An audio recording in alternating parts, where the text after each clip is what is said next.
کرتے ہوئے اسمبلیوں سے استعفی ہی دے دیں۔ خان صاحب اکثریت کھو چکے، یہ اقلیت کی حکومت ہے۔ کٹ پتلی اور سلیکٹڈ نے پاکستان کے ہر شہری کو تکلیف میں ڈالا ہوا ہے۔ 1 کروڑ نوکریاں دینے کا وعدہ کیا تھا، الٹا بے روزگار کر دیا۔ ہمارے دور میں عالمی مالیاتی بحران آیا لیکن ہم نے عوام کو لاوارث نہیں چھوڑا۔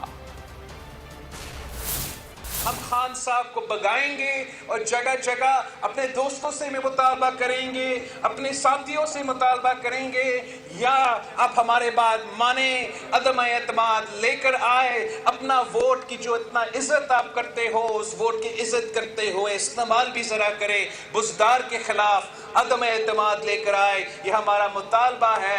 بزدار کے خلاف عدم اعتماد لے کر آئے، پھر وفاق میں خان صاحب کے خلاف عدم اعتماد لے کر آئے۔ عوام کے جو مطالبے ہیں، عوام کو جو جوش ہے، ان کے مطابق آپ سیاست کریں۔ ساتھ مل کے ہم اس کٹپتلی کو بھی گرا سکتے ہیں اور کٹپتلی کو بھی بگا سکتے ہیں۔ اگر آپ اور ابھی